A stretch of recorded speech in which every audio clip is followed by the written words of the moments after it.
বুলেটের গতিতে দোয়া কবুল হয়ে যায়।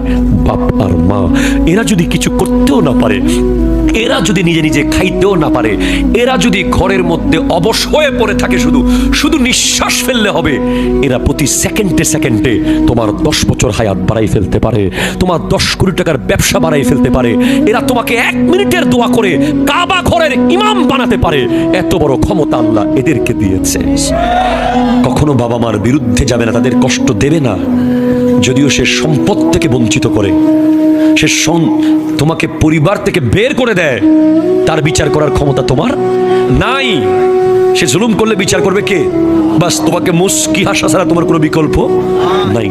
পৃথিবীর কোন 5 স্টারের খাবার, আমি আপনার সাথে চ্যালেঞ্জ করে বলবো, রেডিসন ব্লুতে যান, বেস্ট ওয়েস্টার্ন হেরিটেজে যান, সিককে যান, যেখানেই যান, মায়ের হাতে মেখে দেওয়া খাবারের স্বাদ কোথাও আপনি পাবেন না।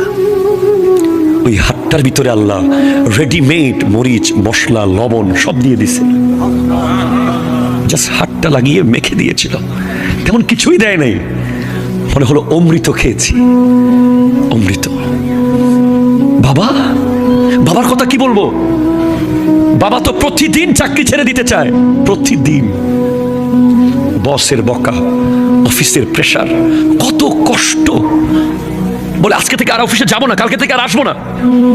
আবার বাসায় এসে দেখে ছেলের পরীক্ষার ফিস, মেয়ের বিয়ের সামনে, ঘর ভাড়া, বিদ্যুৎ বিল, পানির বিল। আবার বেচারা কুয়াশার ভিতরে সকাল 7টায় ব্যাগটা নিয়ে রাস্তার পাশে পাশে আস্তে করে চলে যায় অফিসে। মা 10 মাস 10 দিন পেটে রাখে, বাবা 25টা বছর ব্রেইনের ভিতরে ঢুকিয়ে রাখে। বাবা যেখানেই যাক, বাবা বাবা আছে। যার বাবা আছে সে বলে বাবা আমার আছে। কেউ আপনাকে এটা থাপ্পড় মারলে কেউ কথা না বলুক, বাবা এসে বলবে বাবা রে আমি তোর বাবা আছি তো। ঠিক কিনা কথা বলেন?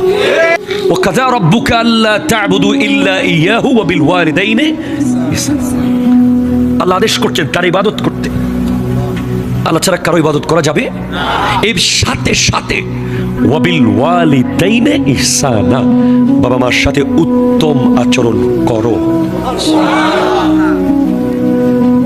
নরমাল সময় তো করবাই, তবে যত বুড়া হবে তত দায়িত্ব তোমার বেশি এবং সিরিয়াস হবা তুমি।